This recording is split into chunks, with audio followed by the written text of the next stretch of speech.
Tayo po'y magsisimula na. Isang magandang umaga po sa lahat. At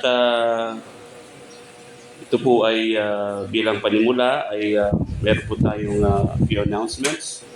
So ang kapalaran po ay still an outreach of SGRCC. Ito po ay sa pangunguna po ni Pastor Erwin Cadaling with the guidance of SGC under Pastor Rene Maramara.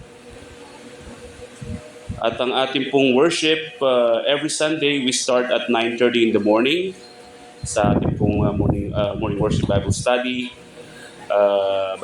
po. And after the Bible study, so we start with our morning worship at 11, lunch fellowship at 12, at prayer meeting at 1:30, afternoon worship 2:30 p.m. Sometimes mas maaga pa po.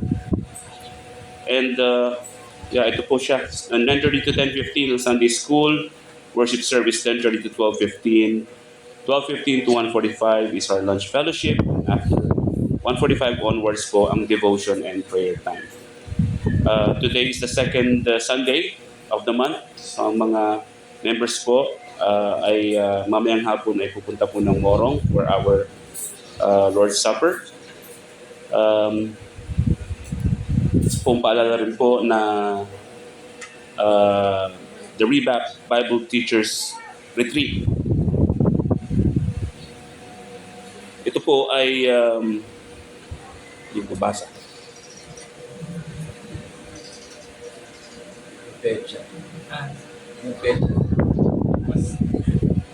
August 30 to 31 po ang steward. The teacher as a steward. August 30 to 31, 2026. At ito po ay gaganapin sa University of the Philippines Los Baños, UPLB. At ang ating pong registration is ayan po, makikita niyo po yung registration starts at early registration 2,000 po for overnight, and registration for regular or walk-in 2,600. Ayan po yung mga details po. At ayan, so bago po tayo panimula, nasusulat sa Habakkuk chapter 2 verse 20. Ngunit ang Panginoon ay nasa kanyang templong banal, tumahimik ang buong lupa sa harapan niya. Bago tayo magpanimula ay dumalubong na tayo sa ating Panginoon. Let's pray. Lord Father, we thank you, Lord, and praise you, Panginoon. Salamat po muli sa isang buong linggo na kami po ay inyong tinulungan, ginabayan at pinreserve, Panginoon, upang ngayong araw na ito ay makaharap po sa inyo. We thank you, Lord, for the strength, the life. Panginoon, sa pagmulat po namin matanging umaga is such a blessing. We glorify your name, Father, sa aming pong pag-aawitan at pakikinig po sa inyong salita, Panginoon. Kayo po ang maitaas namin. Samahan niyo po kami sa buong maghapong ito, sa inyong banal na Espiritu. Po ang aming dalangin sa pangalan po ni Jesus. Amen. Sa ating pong call to worship, kung inyo pong dala, at dapat po ay dala niyo yung Bible, buksan po natin ang ating mga Biblia sa mga awit, or Psalms 119, verses 41 to 48, mga awit, 119, 41, matalatang 41 hanggang 48. Kung nariyan na po kayo, ay inyo po akong samahan. O Panginoon, paratingin mo rin sa akin ang iyong tapat na pagsuyo, ang iyong pagliligtas ayon sa iyong pangako. Sa gayoy may isasagot ako sa mga taong sa akin umaalipusta, sapagkat upang gayoy may isasagot ako sa mga taong sa akin umaalipusta, sapagkat ako'y nagtitiwala sa iyong salita. At huwag mong lubos na kunin ang salita ng katotohanan mula sa bibig ko. sapagkat ako'y umasa sa mga batas mo. Lagi kong susundin ang iyong kautusan magpakailanman at lalakad ako na may kalayaan sapagkat aking hinanap ang iyong mga panuntunan. Magsasalita rin ako tungkol sa iyong mga pagtuo sa harapan ng mga hari at hindi ako mapapahiya.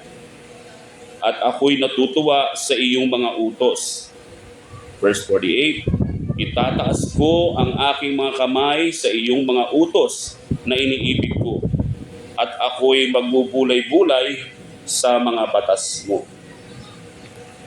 Ang mga awit, 119, talata 41 hanggang 48, ay isang panalangin na nagpapakita ng malalim na pagtitiwala at pagmamahal ng salmista sa salita ng Diyos. Mula sa paghiling ng awa at kaligtasan sa verses 41 to 42, sa kalayaan sa pagsasalita, talata 43 hanggang 46, pag-ibig at pagninilay sa kautusan, ang chapters 47 and 48, ang kautusan ay hindi pasan, kundi isang kaligayahan. Sa lamang pong punto ay lahat po ay dapat po natin iasa sa ating Panginoon. Wala po tayong kakayahan, lahat po ay sa Kanya lang pong gabay, awa at biyaya. Bilang tugon po sa ating binasa, inaanyayahan ko pong lahat na tumayo at tayo po ay aawit, nakatindig sa tipan, standing on the promises.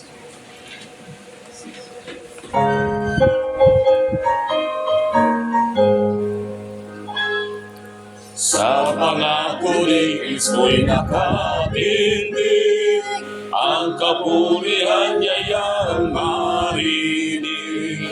Kalwaghatian sa kataas-taasan, siya na ang tipan tinatangnan.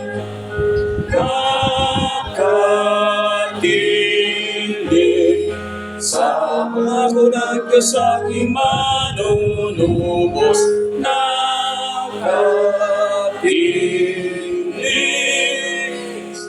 sa tipan ng Diyos mananalig. Nakatindig sa pangakong totoo, di magugupo ng takot magbagyo, at mananaig sa salitang tanan, manlulupig sa kanyang tipan. Nakatindig sa pangako ng Diyos aking manunubos. Nakatindig sa tipan ng Diyos nananalig. Nakatindig kay Kristo'y nakakita, ang kanyang dugong napawalang sala, at nakatindig na may kalayaan sa tipan ng Diyos nananagan. Nakatindig sa pangako ng Diyos aking manunubos. Nakatindig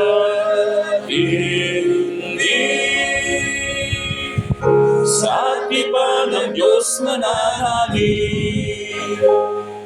Sa pangako ni Kristo'y nakatindig, sa Kanya'y inilakip ng pag-ibig, at sa araw-araw nagtatagumpay sa tabak ng Spiritong gabay.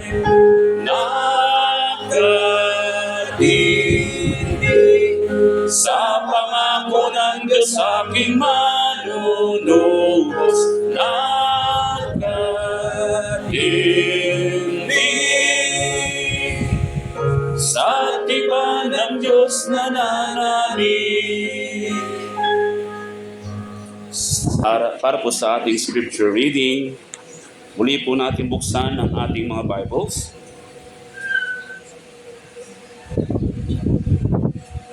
sa Acts chapter 5 verse 17 to 42, mga gawa 5, 17, mga talatang 17 hanggang 42. Acts chapter 5 verse 17 to 42. Pagkatapos ay kumilos ang pinakapunong pari at ang lahat ng mga kasama niya na sekta ng mga Saduseyo, at sila'y napuno ng inggit. Kanilang dinakip ang mga apostol at kanilang inilagay sila sa bilangguang bayan. Ngunit kinagabihan ay binuksan ng isang anghel ng Panginoon ang mga pintuan ng bilangguan. Sila'y inilabas at sinabi, Tumayo kayo sa templo at sabihin ninyo sa mga tao ang lahat ng mga salita tungkol sa buhay na ito. Nang marinig nila ito, pumasok sila sa templo ng magmamadaling araw at nagturo. Nang dumating ang pinakapunong pari at ang mga kasama niya, pinulong nila ang Sanhedrin at ang buong kapulungan ng matatanda ng mga anak ng Israel, at nagpadala ng utos sa bilangguan upang sila'y dalhin doon. Ngunit nang pumunta ang mga bantay sa bilangguan, hindi sila natagpuan doon. Bumalik sila at nagulat na nagsasabi, Nadatnan naming nakasusing mabuti ang bilangguan at nakatayo sa mga pintuan ang mga bantay. Ngunit nang aming buksan ang mga ito ay wala kaming natagpuan sa loob. Nang marinig ng kapitan ng templo at ng mga punong pari ang mga salitang ito, naguluhan sila at nagtataka kung ano kaya ang nangyayari. At may dumating at nagsabi sa kanila, Tingnan ninyo, ang mga lalaking ibinilanggo ninyo ay nakatayo sa templo at nagtuturo sa mga tao. Na magkagayoy sumama ang kapitan sa bantay ng templo at sila'y dinala, ngunit walang dahas, sapagkat natatakot na baka sila'y batuhin ng taong bayan. Verse 27, Nang kanilang madala sila, pinatayo sila sa harap ng Sanhedrin. Tinanong sila ng pinakapunong pari, Hindi ba't mahigpit naming ipinagbabawal sa inyo na huwag na kayong magturo sa pangalang ito? Ngunit tingnan nyo, pinuno ninyo ang Jerusalem ng inyong aral at ibig pa ninyong iparatang sa amin ang dugo ng taong ito. Ngunit sumagot si Pedro at ang mga apostol, Kailangan sa Diyos kami sumunod sa halip na sa mga tao. Ibinangon ng Diyos ating mga ninuno si Jesus na inyong pinatay nang ibitin siya sa isang punong kahoy. Siya ay itinaas ng Diyos sa kanyang kanang kamay bilang pinuno at tagapagligtas upang bigyan ng Israel ng pagkakataong magsisi at ng kapatawaran ng mga kasalanan. Kami mga saksi sa mga bagay na ito, gayon din ng Espiritu Santo na ibinigay ng Diyos sa mga sumusunod sa Kanya. Nang marinig nila ito, sila'y nabuot at ninais na sila'y patayin. Ngunit may isang Pariseyo sa Sanhedrin na ang pangalan ay Gamaliel, guro ng kautusan, ginagalang ng buong bayan, ang tumindig at nag-utos na ilabas na sandali ang mga lalaki. Sinabi niya sa kanila, Kayong mga lalaking taga-Israel, mag-ingat kayo sa inyong sarili tungkol sa inyong gagawin sa mga taong ito. Sapagkat bago pa ang mga araw na ito ay lumitaw na si Teudas na nagsabing siya'y dakila, at sumama sa kanya ang may 40 tao ang bilang, ngunit siya ay pinatay at ang lahat ay sumunod. At lahat ng sumunod sa kanya ay nagkawatak-watak at nawalan ng kabuluhan. Pagkatapos nito ay lumitaw si Judas na taga-Galilea na mga araw na pagpapatala at nakaaakit siya ng mga taong sumunod sa kanya. Siya man ay napahamak at ang lahat ng sumunod sa kanya ay nagkawatak-watak. Ngayon sinasabi ko sa inyo, iwasan ninyo ang mga taong ito at hayaan ninyo sila, sapagkat kung ang panukalang ito o ang gawain ito ay mula sa tao, ito'y mawawasak. Ngunit kung ito'y sa Diyos, hindi ninyo sila makakayang wasakin baka matagpuan pa ninyong nakikipaglaban sa Diyos. Sila'y napaniwala niya.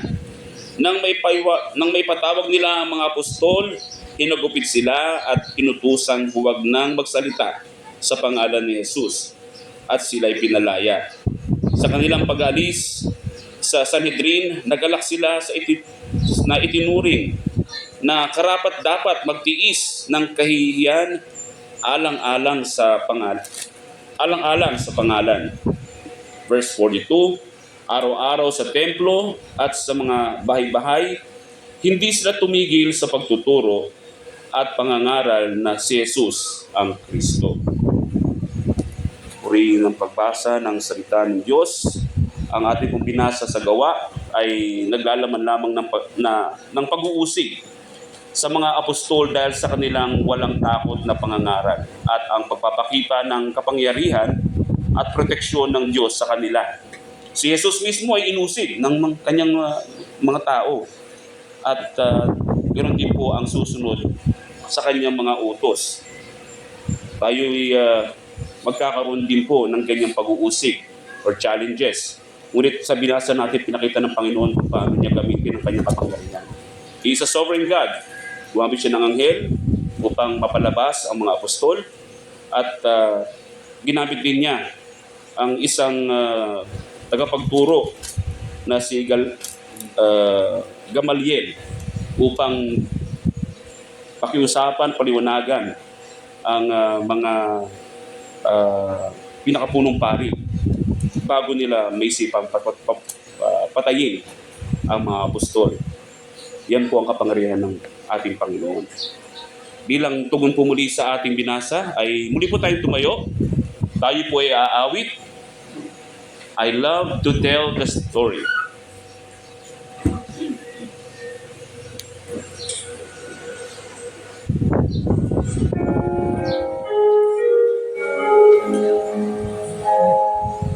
I love to tell the story of loves and things above, of Jesus and His glory, of Jesus and His love. I love to tell the story because I know it's true. It satisfies my longings as nothing else could do. I love to tell the story. It will be my theme and glory to tell the old story of Jesus and His love. I love to tell the story, for wonderful it seems, and all the golden fancies of all our golden dreams. I love to tell the story, it did so much for me. And that is just the reason I tell it now to thee. I love to tell the story, will be my theme and glory, to tell the old story of Jesus and His love. I love to tell the story, 'tis pleasant to repeat what seems each time I tell it more wonderfully sweet. I love to tell the story, for some have never heard the message of salvation from God's own holy word. I love to tell the glory will be trumpet bells.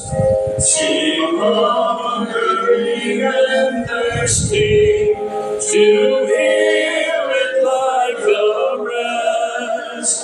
And when it sings of glory, I sing a new song. Will be the old story that I have loved so long. I love to tell the story. Will be my theme in glory to tell the old story of Jesus and His love. Tunay nga po, Panginoon, ng iyong kwento ay nais naming palaging ipahayag sa sanlibutan, sa aming pamilya, sa aming mga mahal sa buhay. Lalo na iyong pag-iingat sa amin, Panginoon, na kami ay muli, binigyan nyo ng lakas, preserve nyo kami sa loob ng 6 na araw, at narito, Panginoon, ang pagpapala na yan na aming tinatamasa, ibabalik namin sa iyo ang lahat ng papurit pasalamat na kami ay pinag-iisa nyo ngayon muli upang sambahin ka sa Espiritu at katotohanan. Ibalik ang mga pasasalamat sa iyo na kami ay pinagaling po ninyo sa sakit. Binigyan nyo kami ng pangangailangan namin sa araw-araw, material at di material na bagay, pag-iingat, preservation. Nilayo nyo kami sa panganib, sa mga activities na aming dinaanan, ay kayo ang nag-ingat sa amin, Panginoon. Kaya kulang po ang aming pagsamba sa araw na to para pasalamatan ka. At bagamat ganon ay narito kami, Panginoon, sa maikling panahon na ikaw pasalamatan, ay ilaan namin ang aming mga sarili na ikaw ang maging sentro nito sa maghapon na ito at lalo na sa aming pakikinig ng iyong mga salita. Gamitin po inyong mga ngaral na itatayo sa aming harapan, maging daluyan ng iyong pagpapala at maging alisin po ninyo ang mga distractions sa aming isip sa maikling panahon na ito ng mga ilang oras ay ituon namin ang aming atensyon sa iyo, Panginoon. At pagluluwalhati, pagsamba, pagbabasa ng iyong mga salita, pag-awit ng may papuri ay siyang mamutawi sa aming mga bibig, Panginoon. At tulad ng mga nararanasan namin sa araw-araw, Panginoon, na binibigay mo sa amin, ay maraming mga confusion kapag kami ay nagkakasala at kami ay nakagawa ng di tama, ay ito'y maiaayos namin sa pamamagitan ng iyong mga salita, Panginoon. Kaya samahan niyo po kami, katagpuin po ninyo kami, pag-isahin niyo kami ng aming mga kapatid sa Morong at sa SGC at makisa namin sa pananampalataya at kayo ang aming maluwalhati sa maghapon na ito, Panginoon. At gabayan niyo po kami hanggang sa maghapon na aming pag-aalaala muli ng iyong banal na hapunan, ay pag-isahin nyo kami ng aming mga kapatid doon sa Morong. Muli po, ang pasalamat at papuri ay sa iyo lamang sa tanging pangalan ng Hesus Kristo. Amen. Nabanggit din po ang banal na hapunan. Naniyayang ko po ang mga bisita na kung katapos po ng lunch fellowship ay meron pa po tayong afternoon prayer and devotion na pangungunahan po ni Brother Giro. So sana po ay kayo po ay manatili. At ang ating pong offerings ay nasa likod lang po para po sa mga members. Pero kung kayo po ay pinagpala ng ating Panginoon sa inyong mga hanap buhay, kayo po ay more than welcome to give your or share your blessings. Bago po tayo makapakinig ng salita sa ngayong umaga, ay awit po muli tayo ng preparatory hymn, Great is Thy Faithfulness. Tayo pa tumayo.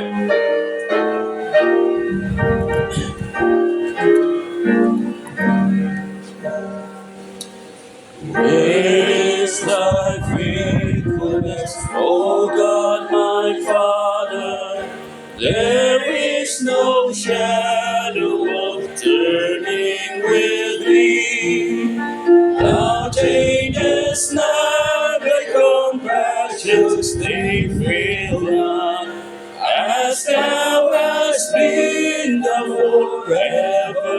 will be. Great is thy faithfulness, great is thy faithfulness. Morning by morning, new mercies I see. All I have needed, thy hand has provided. Great is thy faithfulness, Lord, unto me. Summer and winter and springtime and harvest, sun, moon, and stars in their courses above, join with all nature in manifold witness to thy great faithfulness, mercy, and love. Great is thy faithfulness, great is thy faithfulness. Morning by morning, new mercies I see. All I am needed, thy hands have provided.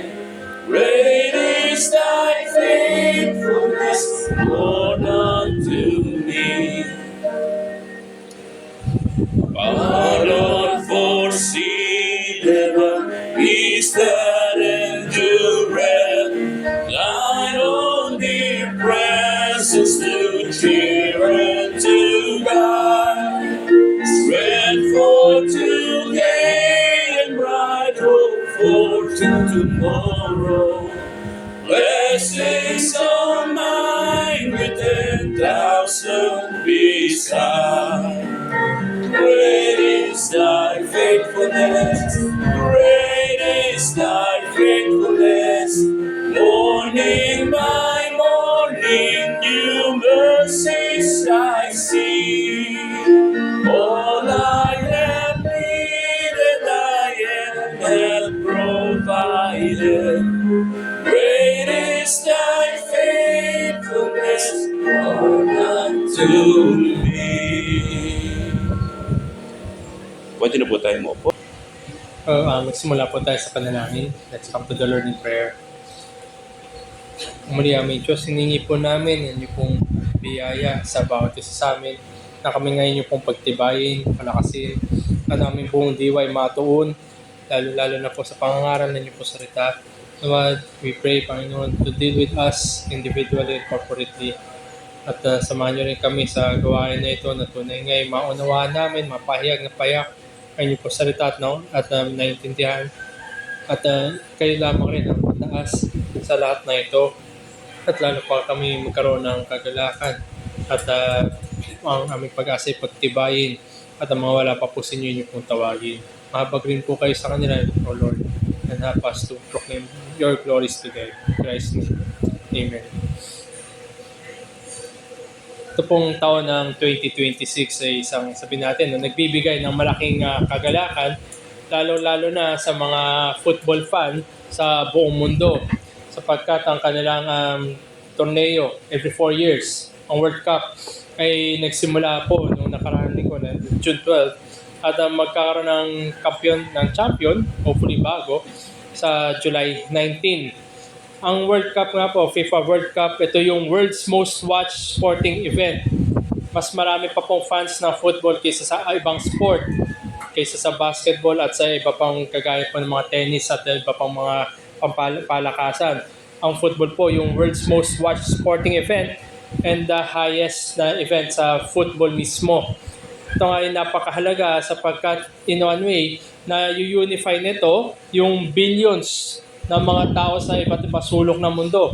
They are rooting para sa kanilang mga bansa at ibang mga aspeto, culture, at pati yung national pride, pati yung mga, sabihin natin, yung mga fan bases ay talaga nagkaroon ng pagkakaisa at sabihin nga natin yung mundo rin relatively nagkaroon ng kapayapaan pag merong ganitong mga international na sporting event, lalo-lalo na ang football. Marami tayong pwedeng matutunan sa ganitong mga kaganapan. Kung ang mundo ay excited, lalo pa dapat ang mga Kristiyano. we surely embrace a more meaningful event. Hindi lang panpalakasan ng ating ninanais, kundi meron tayong mas malaga pa, mas malalim na hinihintay, mas malalim na katotohanan, sapagkat naroon nakatuon ang ating pag-asa in the culmination of love, hope, and faith. At habang hinihintay natin yon, at lalo pa sa pagpapalapit nun, ay meron tayong pasasalamat. Believers may not be fighting for our nation or for our favorite teams, but we possess that joy that surpasses our lives. Hindi lang pansamantala, hindi lang sa aspetong temporal ang kagalakan na meron tayo, kundi ang kagalakan at pag-asa na ito'y magtatawid sa atin hanggang sa magpawalang hanggan. And with this, we are all the more thankful, and indeed we embrace our blessed hope with much joy and thanksgiving. Nandun ang kagalakan, nandun din ang pasasalamat. At na ito'y dapat na nakikita sa isang mananampalataya sa kasalukuyan, lalo pa palapit na palapit ang magpawalang hanggan. At ito rin yung makikita natin sa pagpapatuloy natin ng ating serye sa sulat ni Pablo sa 1 Thessalonians. Tayo nga po ay nasa chapter 5 na, at ang babasahin ko na lamang ang parte ng 1 Thessalonians chapter 5.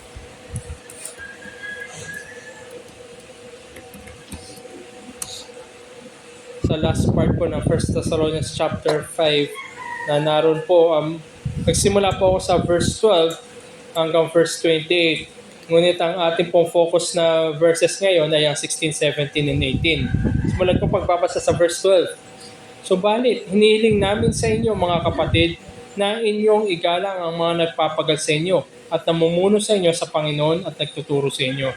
At lubos ninyo silang igalang na may pag-ibig dahil sa kanilang gawain.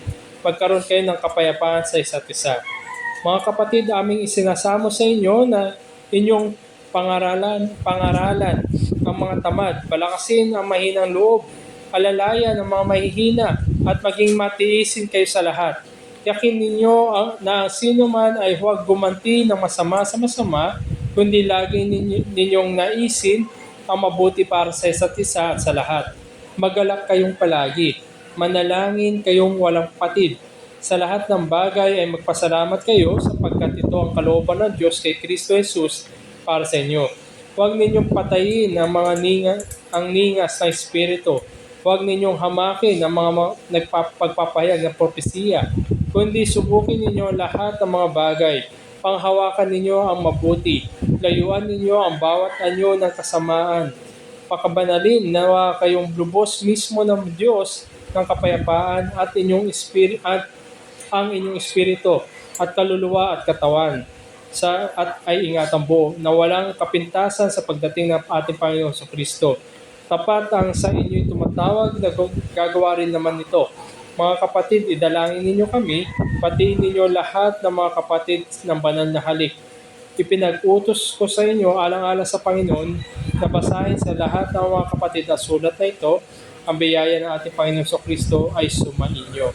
So narito na po tayo sa huling bahagi ng ating pagbubulay-bulay sa 1 Thessalonians, sulat ni Apostol Pablo sa mga taga-Thessalonica. Na muli ang ating tatalakayin sa umaga na ito ay ang verses 16, 17 at 18. Kung babalikan natin, nagkaroon po ng pagbibigay ng aral sa Apostol Pablo patungkol sa mga mananampalatayang namatay na, at ang kanilang ay pinagtanong, question ay patungkol doon. Sinuplayan sila ng Apostol Pablo ng pag-aaral tungkol sa resurrection, sa pagkabuhay muli. At tinuloy niya ito sa araw ng ating Panginoon, sa Day of the Lord. Habang yung resurrection at ang Day of the Lord ay malayo pa, ay hinimok ni Apostol Pablo ang mga taga-Thessalonica na lalo pa silang magkaroon ng mas malalim na pagmamahalan. They do so more and more, yung pagmamahal nila sa bawat isa at yung kanilang paglago sa kabanalan. And in this way, ay lalo pang napapakita nila, na-exemplify pa nila yung kanilang pagmamahal at ang kanilang pag-ibigan at yung kapayapaan na nandoon sa kanilang community. Dahil nga sila tinipon bilang mga tinubos na mga makasalanan. Pinagsama-sama sila na kung saan ay nag-exercise sila ng patience at ang ginagawa nila yung mga mabagay na mabubuti para sa kanilang kapatiran. At hindi lamang ito'y limitado sa kanilang kapatiran, kundi pati rin sa labas, not only to their brethren, but also do sa unbelievers. Na sa ganun ay magamit sila sa nakakapagligtas na pamamaraan upang madulog ang mga wala pa kay Kristo tungo sa kanyang paanan. Thus, believers testify that they are unlike those who are hopeless, sapagkat sila ngay may pag-asa. At habang hinihintay pa yung pag-asa na yun, ay sila'y gumagawa ng mga hakbangin ng kabanalan at kabutihan. Hindi sila kagaya ng mga wala kay Kristo na walang pag-asa. They eagerly wait for Christ's return. They are exhorted to live worthy in the manner that they are called out from the dark and into the light. Pinapatotohanan nila na sila'y namumuhay sa liwanag. At ngayon sa mga huling utos, huling halubilin ni Apostol Pablo dito sa verses 16, 17, and 18, ito po yung mensahe na dala ko po sa atin sa umaga na to. Christians are exhorted to continue in holiness with much rejoicing and thankfulness until eternity comes. Hinimok ang mga Kristiyano na magpatuloy sa kabanalan na may lubos na kagalakan at pasasalamat hanggang dumating ang walang hanggan. Hanggang dumating, ibig sabihin hindi pa. Narito pa tayo sa mundong ibabaw. Malayo man o malapit ay hindi natin alam. Pero unti-unti tayong lalo pang naipapalapit sa magpawalang hanggan. At tayo ngay bilang mga mananampalataya na meron tayong blessed hope, mapagpalang pag-asa kay Kristo, na ito ngay hindi matatanggal dapat sa atin na anumang kaparaanan. Tayo ngayon ay tinatawag na mamuhay ayon sa kalooban ng Diyos. Kalooban niya na ang kabanalan para sa atin, ang sanctification. Kabanalan rin niya na maging tayo magandang ehemplo, maging magandang patotoo sa mundong panlabas. At ito nga rin ay dapat na makita rin, lalo na sa loob ng kongregasyon na meron tayong pag-ibig, pagpapasensya at paggawa ng kabutihan para sa isa't isa. Hindi lamang short term, hindi lamang long term, kundi ito yung pangwalang hanggan. Kaya nga tayo tawag sa atin ay mga mananampalataya. Tayo may pag-asa sapagkat nakita natin at tamasa natin to sa pananampalataya kay Kristo. At habang hinihintay pa yon, tayo magpatuloy, tayo magpagal na may kagalakan at pasasalamat. Kaya muli, hinihimok ang bawat mananampalataya, ang bawat Kristiyano na magpatuloy sa kabanalan na may lubos na kagalakan at pasasalamat hanggang dumating ang walang hanggan. Kagalakan at pasasalamat, it always comes in pairs din. Kung maalala nyo, marami dito sa unang aklat ng taga-Thessalonica that comes in pairs, by two, so di kaya by three, triad. Dito din ay ngayon sa umaga na ito makita natin yung rejoicing, kagalakan, and thankfulness ay magkasama. Wala po nagkagalak na walang pasasalamat. At wala rin nagpapasalamat na walang kagalakan. Kung ikay nagpapasalamat, meron kang kagalakan. At lalo na pinag-uusapan natin dito ay ang pag-asa magpawalang hanggan, lalo pa dapat meron tayong kagalakan at meron tayong lubos na pasasalamat. So tingnan natin muna ito sa aspeto ng kagalakan. Rejoicing in the present towards eternity. Kagalakan na sa kasalukuyan tungo sa magpawalang hanggan. Sabi dito sa verse 16, sinimulan ni Apostol Pablo ang verse 16. Napakaiksi lang. One-liner, magalak kayong lagi. Tandaan natin itong mga taga-Thessalonica, inuusig sila. Dumami sila sa maraming afflictions, persecutions, oppositions.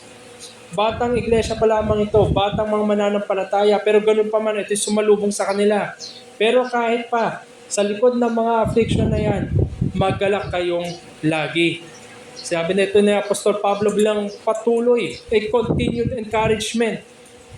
Mas pagkatapos na magbigay ng katuruan tungkol sa resurrection at sa araw ng Panginoon, binigyan niya ng mga utos, admonish the idle, be peace with one another, di ba? Ibigyan niyo ng respect yung nangunguna sa inyo, magpatuloy kayo sa kagalakan. Further encouragement na sa likod ng mga kahirapan, paghihirap, pag-uusig, ay nandun dapat nagpapatuloy ang kagalakan. Kahit naka-experience sila na severe afflictions. Ang utos ng Apostol Pablo, encouragement sa kanila ay magpatuloy, lalo pa i-exemplify. Hindi lang ang kapayapaan among one another, hindi lang ang pag-ibigan among one another, pero yung rejoicing din, yung kagalakan din. Mahirap magkaroon ng kagalakan kung puro sabi natin affliction. Mahirap. Parang isipin natin parang superficial, parang napaka-plastic naman yata ng magalak. Pero tandaan natin ang kagalakan na ito ay nakabase sa ating kaisa kay Kristo. Ito ay hindi mawawala sa mananampalataya. Hindi na yan nagbabago. Yan ay nariyan na. Hindi ito sabi natin masaya lang, kundi ito ay kagalakan. Tayo ay may kagalakan, lalo na kung tayo na kay Kristo, ano man yung mangyari, ano man yung sumalubong sa ating buhay, ano man yung unos na maaari natin pinagdadaanan sa ating buhay. Nasa taas man tayo o nasa ibaba, meron pa rin kagalakan na isang mananampalataya. Sapagkat sa realidad at katotohanan at katiyakan na siya ay na kay Kristo. So the Thessalonians expressed such joyful attitude in the midst of suffering great afflictions. Great afflictions, mga kapatid.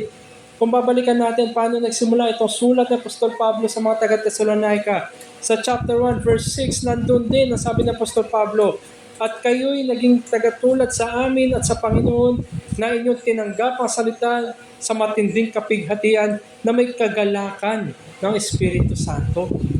Ang Espiritu Santo na nananahan sa bawat mananampalataya, siya ang nagkakaloob ng kagalakan na yan.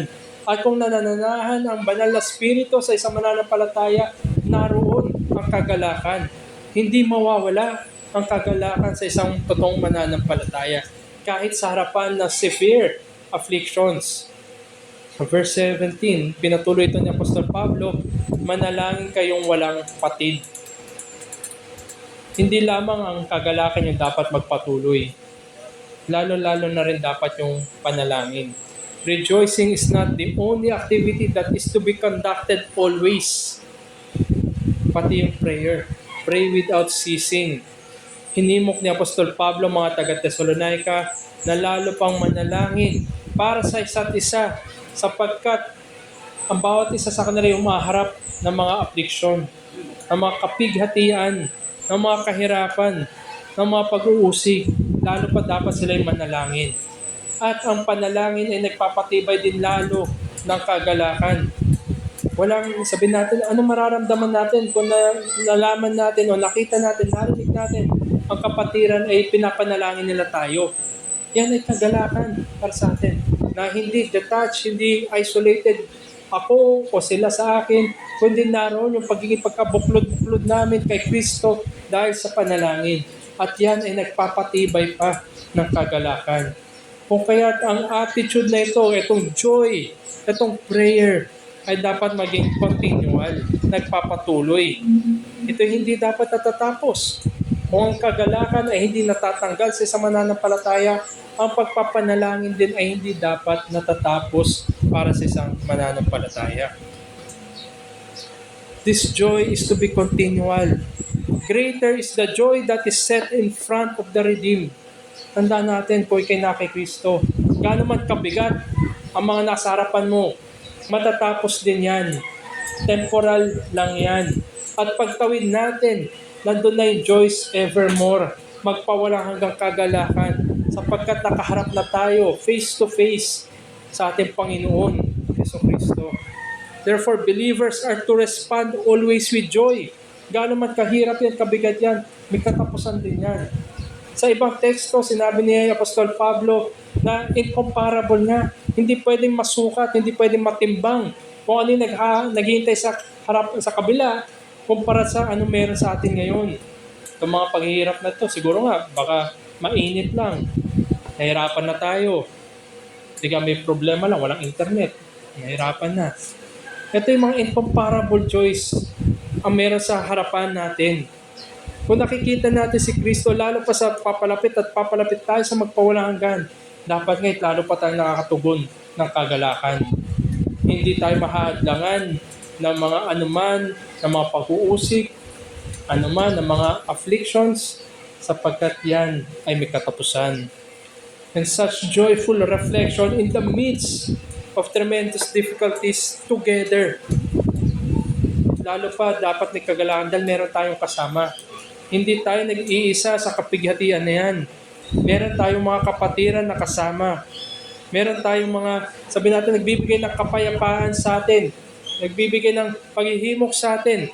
Sapagkat ang kapatiran ko, bagamat marahil ay iba kami ng pinagdadaanan, nariyan siya sa panalangin. Nariyan din siya na may kagalakan.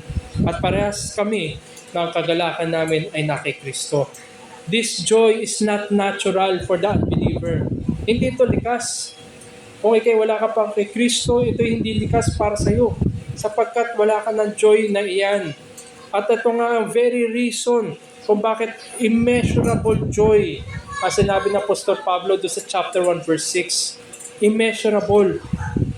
Na may kagalakan na walang sukat. Hindi natin masusukat, hindi natin mapapantayan, hindi natin matimbangan o matimbang.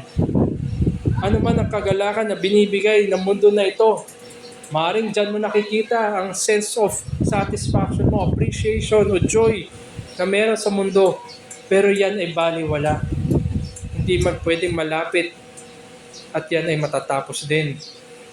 Ang joy na ito ay binibigay lamang ng Diyos sa kanyang mga tinubos, sa kanyang mga kinahabagan, sapagkat ginampanan niya ang pangako niya sa atin.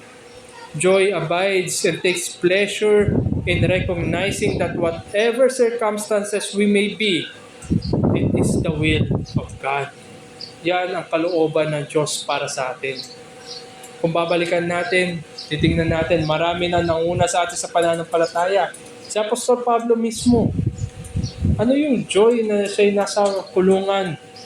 Ano yung joy na siya'y pinapahirapan? Nilatigo, iniwan ng mga kaibigan, iniwan, akala'y patay na siya, tinalikuran. Walang joy dun. Kung titingnan, kung susukatin natin sa mundo. Pero meron pa rin siyang joy na natila, hindi nawala. Lalo pang nagningas yung kanyang joy sapagkat nakita niya na kay Kristo lamang ang lahat ng kagalakan. Rejoicing is not limited edition for a limited time only. Hindi ganun ang rejoicing. Ang rejoicing ay magpawalang hanggan. Its focus exerts us towards eternity. Lalo pa tayong tinutulak unti-unti patungo sa magpawalang hanggan. Ganun ang pagkilos ng kagalakan. Magkaiba ito sa, sabi natin, kasayahan. Yung masaya ka lang ngayon. Mari siguro, malaki yung bonus mo, masaya ka. Mari siguro, nakuha mo yung gusto mo, masaya ka. Pero pagkatapos nun, malungkot ka na ulit. Ang kagalakan ay hindi nawawala. Ang kagalakan ay dapat pa nga lalo pa nag-a-amplify. Lalo pa nakikita sa atin. Kaya ang hamon sa atin, mga kapatid, kung ikay mananampalataya, we must act carefully in the face of hardships. Hindi natin minamaliit yung mga kahirapan, pag-uusig, paghihirap na yan. Hindi natin minamaliit yan na sinasabi, tiwala lang. Kundi na-acknowledge natin na mahirap ang sitwasyon na yan. At lalo pa natin dinudulog sa panalangin. And even when things do not go well, let us reflect of how well our gracious God is and are rejoicing always. Instead na ma-focus tayo sa problema, instead na matuon yung ating kaisipan sa mga dead end, lalo pa makita natin dapat kung paano kumikilos ang Diyos. Lalo pa dapat natin na makita ng kagalakan na dinudulot sa atin na kay Kristo. Our God is gracious God. At ang kanyang ginagawa, kanyang binibigay, kanyang pinagkakaloob ang mga bagay na mabuti para sa kanyang mga kinahabagan. Kaya di ba, very familiar verse para sa atin, all things work well for the good. Kaya huwag natin kalimutan of those who are in Christ Jesus. Kung ikaw ay naki Kristo, hindi man maganda sa pananaw ng mundo yan, ang providensya ng Diyos para sa iyo, pero yan ang nakakabuti. At yan pa ang dapat na yan ay nagtetest ng iyong kagalakan. Yan pa ang dapat nag-a-amplify ng iyong kagalakan. Kaya palalahanan natin ng bawat isa sa atin, tayo mismo. Remind ourselves, rejoicing is linked with prayer. May kagalakan, hindi tayo individual lang. May kagalakan, hindi tayo isolated sa kapatiran. Kundi tinatawid natin ang kagalakan na ito sa pamamagitan ng panalangin. Sabi nga ni Apostol Pablo sa Philippians 4, verses 4 to 7, magalak kayong lagi sa Panginoon. Muli ko sabihin, magalak kayo. Malaman nawa ng lahat ng mga tao inyong kahinahunan. Ang Panginoon ay malapit na. Huwag kayong mabalisa sa anumang bagay, kundi sa lahat ng mga bagay, sa pamamagitan ng panalangin at pagsamo na may pagpapasalamat, ay ipaalam ninyo ang inyong mga kahilingan sa Diyos. At ang kapayapaan ng Diyos na hindi maabot ng pag-iisip, ang mag-iingat sa inyong mga puso at mga pag-iisip kay Kristo Jesus. Very similar. Nandun yung kagalakan din. Hinimok rin niya muli ang mga mananampalataya na sila'y magalak. Pero sabi niya dito, kasama ang panalangin. Sa lahat ng mga bagay, sa pamamagitan ng panalangin at pagsamo na may pagpapasalamat, kahit yung ating panalangin ay may pagsamo ng pagpapasalamat sa Diyos. Sapagkat kung binigay sa atin ng Ama ang kanyang bugtong na anak, ano pa ba yung kanyang ipagkakait sa atin?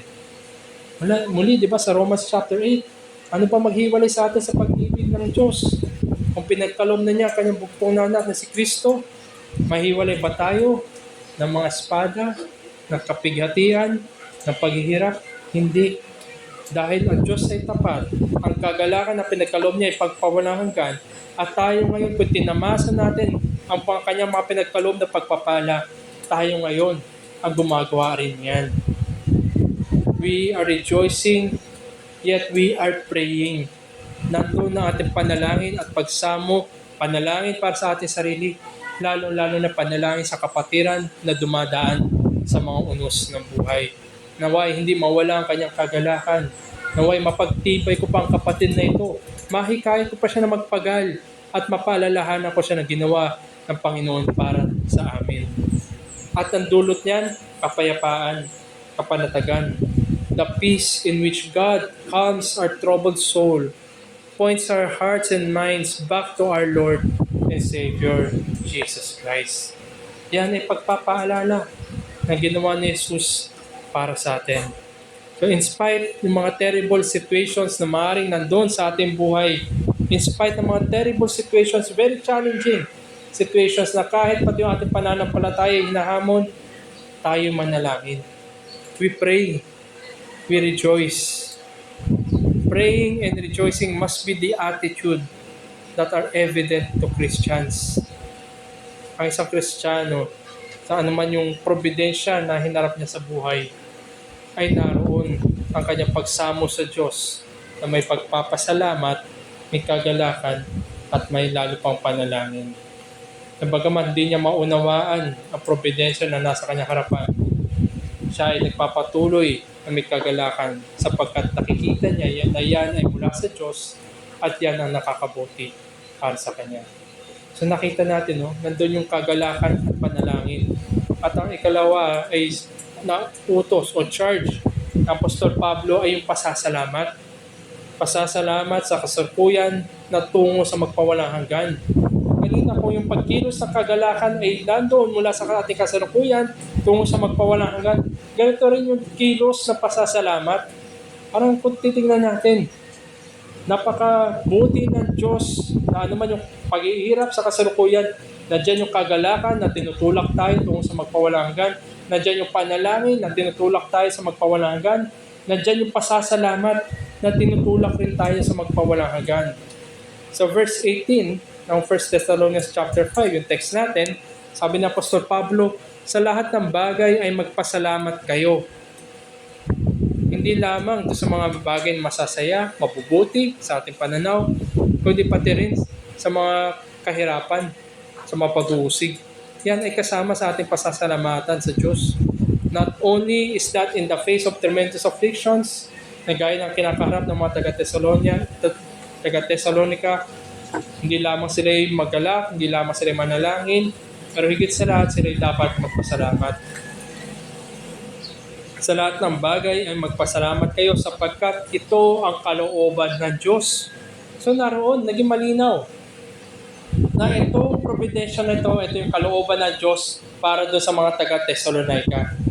Sa pamamagitan ng dark providence na yan, yung mga pag-uusig, afflictions, yan ang kalooban ng Diyos para sa kanila. Paul encourages the Thessalonian brethren as he gives the reason and purpose in giving our full thanks to God because it is His holy and gracious will to them. Nilinaw ni Apostol Pablo na yan yung rason, yan yung kadahilanan. Meron niyang layunin para sa mga mananampalataya sa Thessalonica. Na bagaman yan ang kanilang sitwasyon, kasama yan sa inyong dapat pasalamatan. Sapagkat yan ay kalooban ng Diyos. At alam natin ang kalooban ng Diyos ay mabuti, mapagbiyaya, at mapagpala. Kasama yan sa kalooban ng Diyos. Kay Kristo Jesus para sa inyo. Hindi nakahiwalay. Hindi yan basta-basta na lamang na aksidente. Kundi yan ay dahil sa kalooban niya para sa mga mananampalataya sapagkat ang mga mananampalataya ay na kay Kristo. At yan ay kakasangkapanin upang kayo'y pabanalin. Yan ay para sa inyong sanctification. Nabanggit nga niya, kalooban ng Diyos ay inyong kabanalan, pagpapabanal. At itong providensya na ito, yan ay kasangkapan para sa kayo'y pabanalin. This is the ground, not merely for thanksgiving. Dahil higit sa lahat, tayo nagpapasalamat, hindi lamang sa mga providensya na yan, tayo nagpapasalamat dahil sa ugnayan natin kay Kristo. At kung wala tayong ugnayan kay Kristo, ang dating sa atin ng mga yan ay aksidente lamang. Pag ang dating sa atin yan, marahil ay mga masasama, negative, walang mabuti dito. Pero dahil sa ugnayan natin kay Kristo, doon pa lamang ay dapat labis-labis na ang ating pasasalamat. The will of God for His people is for their sanctification and preparation for eternity. Mga sinasabi natin, na unti-unti tayong hinuhulma ng Diyos para maging angkop tayo sa magpawalang hanggan. Gusto natin yun. Maraming gusto yun sa kaisipan. Pero ayaw mag-undergo ng process.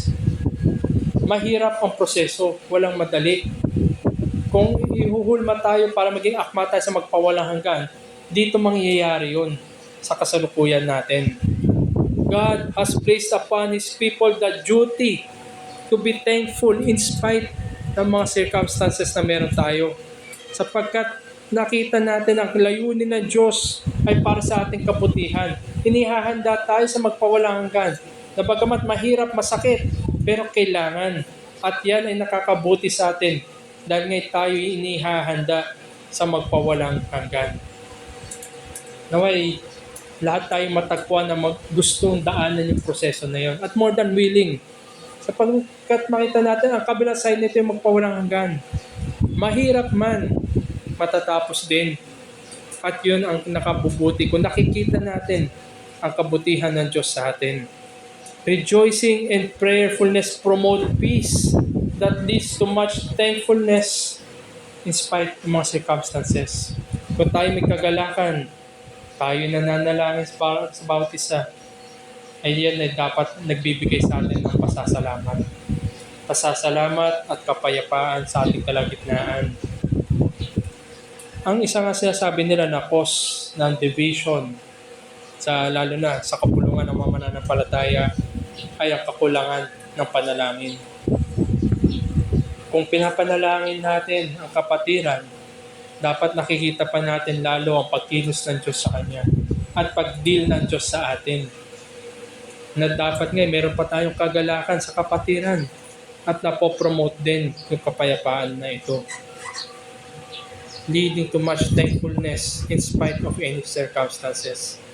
Any circumstances, hindi lang yung mga panlabas na lahat tayo naapektuhan. Maaaring may mga circumstansya din na naapektuhan ng dalawang kapatiran. O di kaya hindi nakakasundo. Nandun dapat in any circumstances, kung parehas tayong lahat na kay Jesus, nandun dapat ang lubos na pasasalamat natin. And even so, dahil tayo may tinubos na Diyos mula sa ating mga kasalanan, na-enjoy natin yung mga tokens na yan. Patikim pa lamang ang meron dito sa mundo na ito. Na lalo pa dapat makita natin sa magpawalang hanggan ay kabuuan na. Hindi na yung tokens yung hawak natin. Yung mismo, yung real thing na ang meron sa magpawalang hanggan. We enjoy the tokens now, but we rejoice in the fullness in eternity. Kung kaya't ang mga bawat mananampalataya o ikahina kay Kristo, we can rejoice, we can pray, we can thank God. Sapagkat ano sasabi? Thank God from whom all blessings flow. Mula sa Diyos ang lahat ng pagpapala at kasama yan ang iyong kapatiran, kasama ang mga unos na dumadaan sa iyong buhay, kasama yan, mga hamon na yan, sapagkat yan ay pagpapala para sa iyong kabanalan. Dahil meron tayong ugnayan kay Kristo, gagawin ng Diyos ang lahat para tayo pabanalin. Kung ito yung mga hard lessons para sa ating buhay, ito yung mga sabihin natin, masasakit na palo para tayo matuto. Well and good, matuto tayo. Kung ito yung gagawin para lalo pa tayong ilapit sa Kanya, well and good, mailapit tayo sa Kanya. Ang yung will nawa ang siyang mangyari sa aking buhay. Kaya hamon sa atin, it is very easy to utter a word of thanks. Napakadali lang magsabi ng pasasalamat. Ang mahirap dun. Pero nandun ba ito sa ating puso dahil nakita natin na ito yung kalooban ng Diyos para sa atin. Ganon din ang panalangin. Napakadali lang manalangin.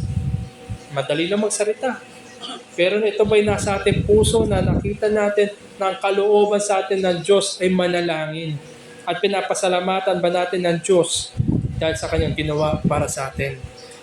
Napakadali lamang yan. Lalo-lalo na kung siguro yung mga mabubuting bagay yung natin natatamasa. O di kaya yung mga magagandang mga bagay yung ating nararanasan. But Christians are all the more to demonstrate joy, prayerfulness, and much thanksgiving.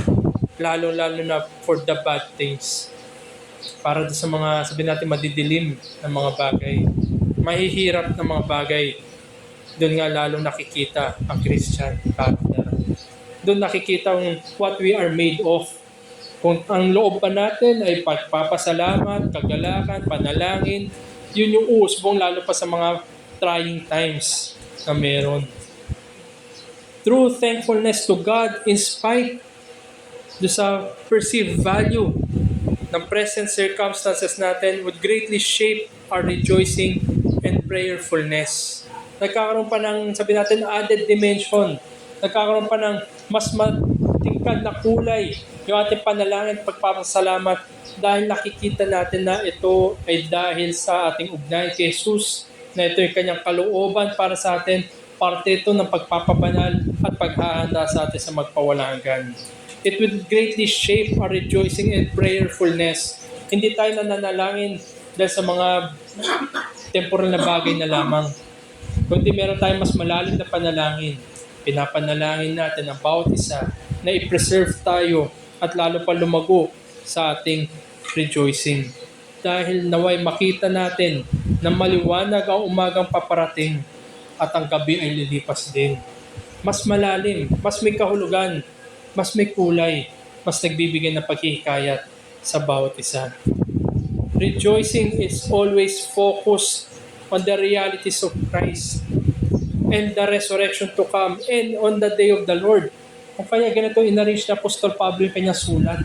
Matapos niya magpahayag ng katuruan, future-looking, forward-looking sa araw ng Panginoon, sa pagbabalik muli ng ating Panginoon.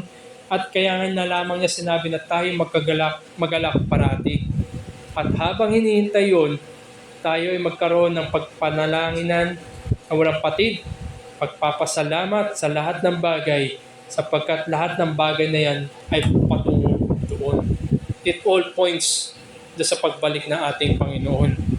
Siguro kung ikay walang kagalakan, siguro kung ikay walang pasasalamat kaysa mga madidilim na providensya, marahil siguro hindi mo ninanais na muling bumalik ang ating Panginoon. Dahil yan ay madilim na araw, mahabang araw, masakit na araw para sa wala pa kay Jesus. The people of God rejoices on that day sapagkat ang araw na yan, ang huling araw na yan, naroon na ang consummation. Lubos, wagas, magpawalang hanggan. Tayo ba yung tao na iyon, mga kapatid? Ikaw ang mga pagsabi niya sa iyong sarili na kung ikaw ay totoong may ugnayan kay Kristo, totoong may kagalakan, panalangin, at totoong may pasasalamat.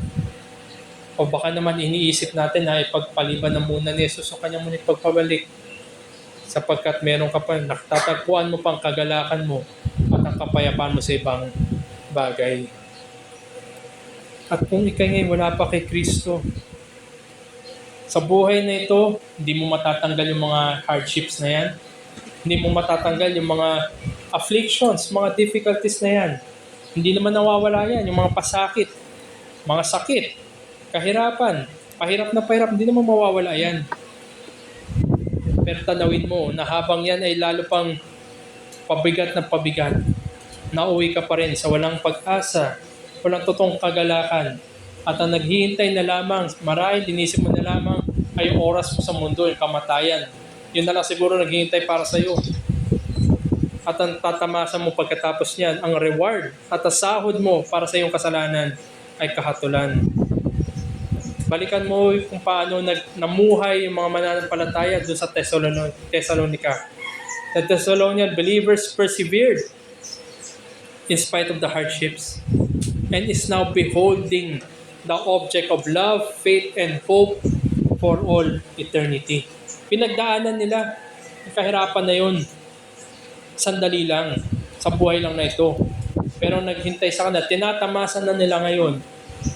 Kasama na nila ang Trinidad na Diyos magpawalang hanggan.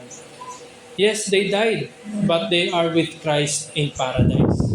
Ito nga yung pangako natin, Panginoon, thief on the cross. Sabi nun, alalahanin mo ko. Sabi natin, Panginoon, today you will be with me in paradise. Hindi natapos yung araw na yun.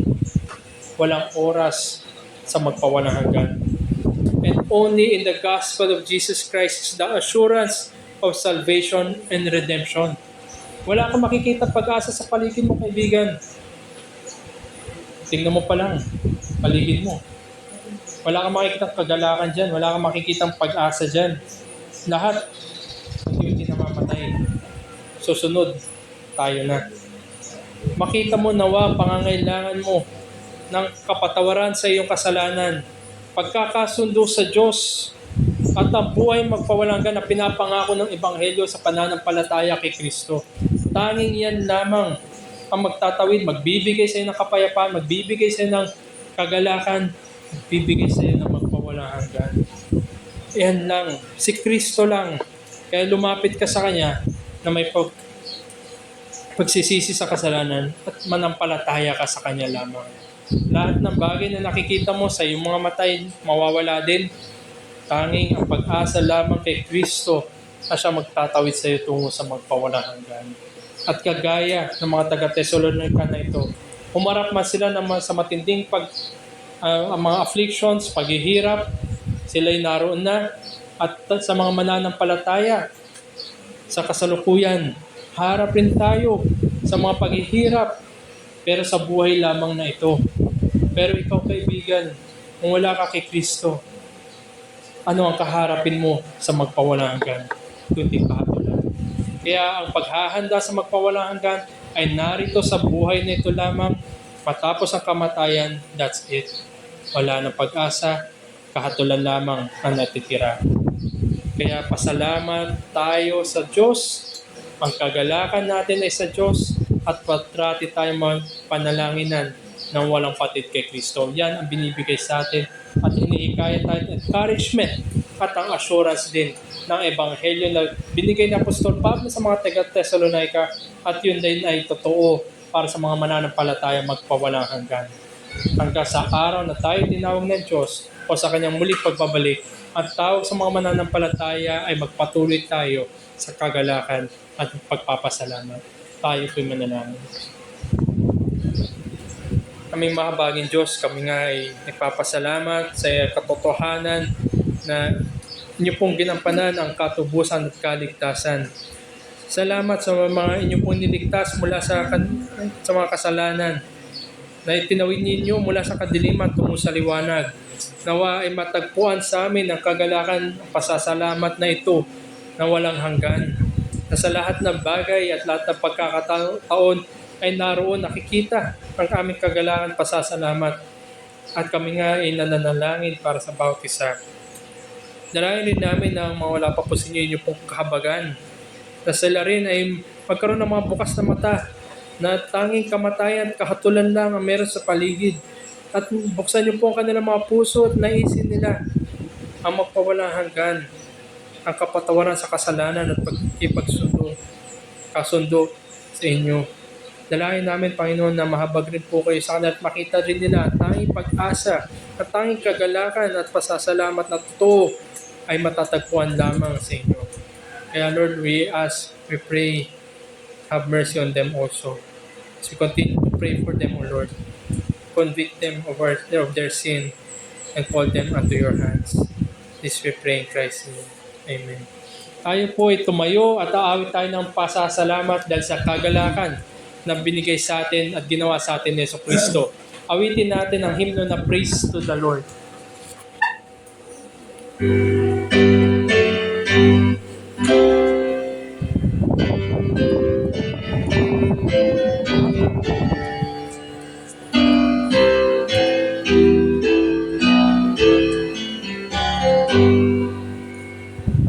Praise to the Lord, the Almighty, the King of creation.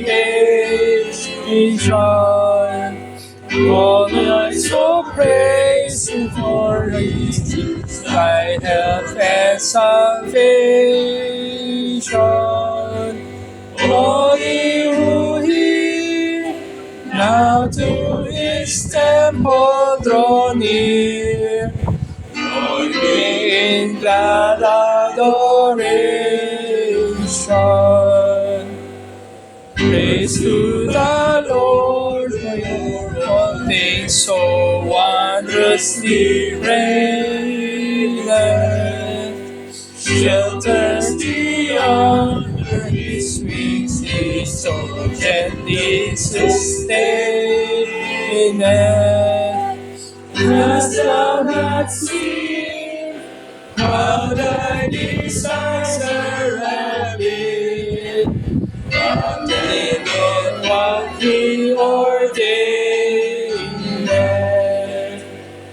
Praise to the Lord, who doth prosper thy work and defend thee. Surely His goodness and mercy He daily attending. Ponder anew what the Almighty will do, if with His love we befriend thee. Praise God the Lord, who with marvelous wisdom hath made thee. Deck Him with health and with loving hand guided and steady. How often grief and a difficulty will live, spreading His wings to our shade. Praise to the Lord, oh let all that is in me adore Him. All that have life and breath come now with praises before Him. Let the amen sound from His people again. Let before I we adore Him. Amen.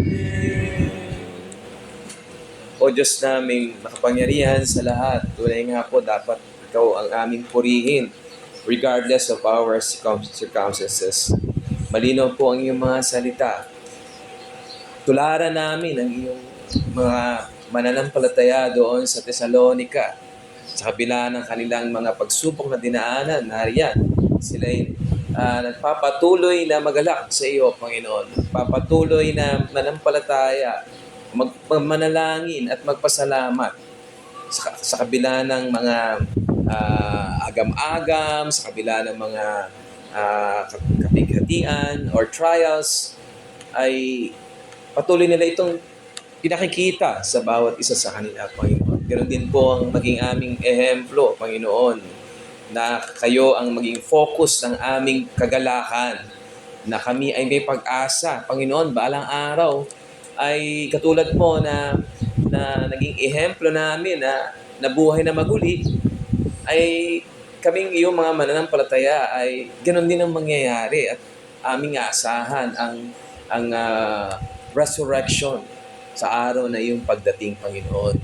At ang aming dalangin ay kung meron mang mga kasama namin na wala pa sa pagkilala sa iyo, sa pananampalataya sa iyo, makita nila ang katotohanan na ito, Panginoon, na kayo ay aming tagapagligtas, na kayo ang aming panampalatayanan, na balang araw, katulad ng iyong magnanakaw sa cross ng Kalbaryo, siya ay nanampalataya at nakasama sa paraiso.